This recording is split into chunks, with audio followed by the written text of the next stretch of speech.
On peut alors changer de plateau d'aventure et passer au plateau suivant. Les marqueurs de progression sont replacés sur les premières cases du nouveau plateau, ainsi que le jeton sablier, et on va ensuite remélanger toutes les tuiles ensemble. On reprend toutes les tuiles déjà précédemment utilisées, on les remélange correctement et on en refait un tas pour ce nouveau plateau. Alors, parlons un peu du pouvoir de l'anneau. Une fois par aventure, c'est-à-dire à chaque fois qu'on mettra une nouvelle aventure en jeu, eh bien, le joueur porteur de l'anneau pourra décider de passer l'anneau à son doigt afin d'obtenir un certain avantage. Ça va se dérouler au moment où un joueur va révéler une tuile et appliquer son effet, ou bien lorsqu'un joueur va jouer une carte pour faire avancer un des marqueurs de progression. Eh bien, à ce moment-là, le joueur porteur de l'anneau, même si ce n'est pas à lui de jouer normalement, peut immédiatement interrompre un peu la partie en cours pour dire «je passe l'anneau unique». Il va alors placer l'anneau sur son pion, en fait, qui se trouve sur l'échelle de corruption, et ensuite il va être obligé de lancer le dé et d'appliquer son effet immédiatement. Une fois cet effet effectué, il va pouvoir faire avancer un des marqueurs de progression de son choix selon la formule suivante, 4 moins le nombre de symboles apparus sur le dé. Donc là, par exemple, il y a deux cartes dessinées sur le dé, et bien 4 moins 2, 2. Il pourra donc faire avancer un des marqueurs de progression de 2 sur un des circuits présents sur le plateau de jeu. L'avantage principal, c'est que lors de ce déplacement de jetons, eh bien, il n'appliquera pas exceptionnellement les effets des cases. Nous avons vu qu'à chaque fois qu'on avance sur une case ou qu'on passe sur une case, on est obligé d'effectuer son effet. Eh bien, dans ce cas-là, par exemple, le joueur pourrait décider d'avancer ici de deux cases sur ce circuit-là. Il passe par la case où normalement on devrait lancer le dé. Eh bien, il ne le fait pas et il ne réalise pas non plus le gain effectué par cette deuxième case.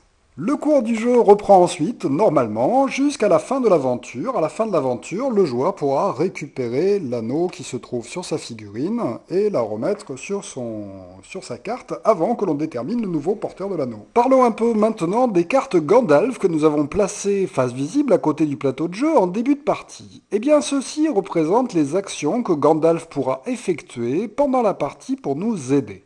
Pour requérir l'aide de Gandalf, il faudra tout simplement réussir à défausser 5 runes qu'un joueur aura pu récupérer. À n'importe quel moment du jeu, un joueur peut effectivement décider de défausser 5 des runes qu'il a gagnées en parcourant les différents plateaux, afin de faire appel à Gandalf et d'utiliser immédiatement la capacité spéciale de la carte Gandalf de son choix. Gandalf peut nous aider grâce à la persévérance. Au moment où on défaussera 5 runes, eh bien nous pourrons utiliser cette capacité spéciale qui permet à n'importe quel joueur de piocher 4 nouvelles cartes quêtes. Ensuite, nous avons la carte Clairvoyance qui permet à n'importe quel joueur de mettre les 3 premières tuiles récits de la pile dans l'ordre de son choix. Si on utilise cette capacité, on prendra donc les 3 premières tuiles de la pioche, on pourra les regarder et ensuite ce joueur décidera dans quel ordre il les replace.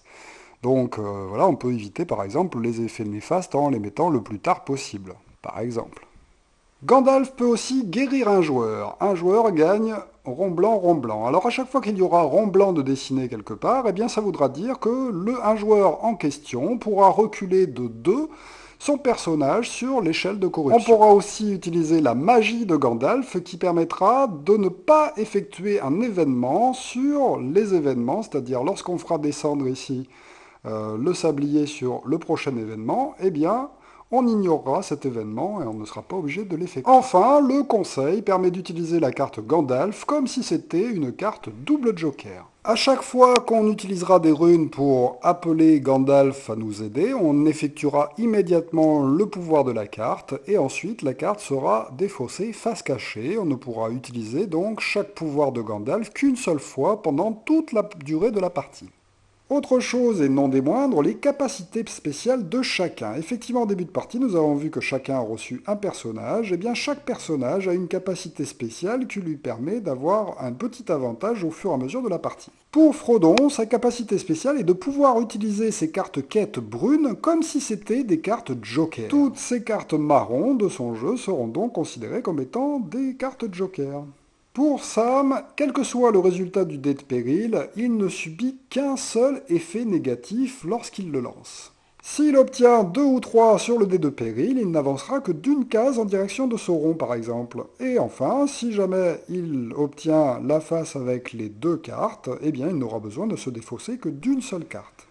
Lors d'une phase action sur un plateau de jeu, normalement nous devons jouer une carte de chaque couleur. Eh bien Pipin, lui, se fiche de cette règle-là et peut très bien jouer 2 cartes marron ou 2 cartes grises lors de son tour. À la fin d'un plateau d'aventure, nous avons vu que les joueurs doivent tenter d'avoir 3 jetons de vie pour ne pas perdre des points et avancer vers la corruption. Eh bien Merry, lui, n'aura besoin que de 2 jetons vie différents au lieu de 3 pour ne pas avancer en direction du mal. Enfin, Gros Bolger permettra à la fin de chaque plateau de piocher 2 cartes quêtes pour le joueur qui le dirige. Donc dès qu'on termine un plateau, on vérifie les histoires de points de vie, etc. Et dès qu'on a réalisé tout ça, le joueur qui joue au Gros Bolger peut piocher 2 cartes de la pioche de cartes quêtes. Dernière petite précision sur les cartes légendes, il y en a une qui correspond à Gollum. Eh bien, la carte Gollum peut être utilisée comme un triple joker, mais si on utilise cette carte pour cette capacité de 3 jokers, le joueur sera obligé de lancer le dé et d'en appliquer les effets. On peut ensuite poursuivre l'aventure avec la Lothlorienne, qui est le dernier havre de paix que les joueurs vont faire avant d'enchaîner les 3 derniers plateaux, Gouffre de Helm, Antre d'Aracte et enfin Mordor. La partie va ainsi se poursuivre jusqu'à ce qu'on arrive en Mordor. À ce moment-là, sur le dernier plateau, on utilisera enfin le dernier jeton de progression, puisque sur ce plateau, il y a 4 petits circuits, en fait, enfin le principal, plus 3 autres. Sur ce dernier plateau, les joueurs vont tenter de faire progresser ce marqueur d'action principale jusqu'à la dernière case qui se trouve ici. Attention, contrairement aux autres plateaux sur lesquels l'activité principale concernait le combat, en Mordor, ce sont les cartes marche qui vont nous permettre de faire progresser le jeton progression sur le circuit principal. Sur ce dernier plateau, si un joueur parvient à faire parvenir ce jeton sur la dernière case du circuit, eh bien d'abord il lancera le dé, puisque c'est dessiné un carré noir qui symbolise le dé, et si après avoir lancé ce dé, le porteur de l'anneau ne s'est pas fait éliminer, à ce moment-là, on pourra prendre l'anneau unique au joueur qui le porte et le placer sur la montagne du destin, pour tenter de le détruire.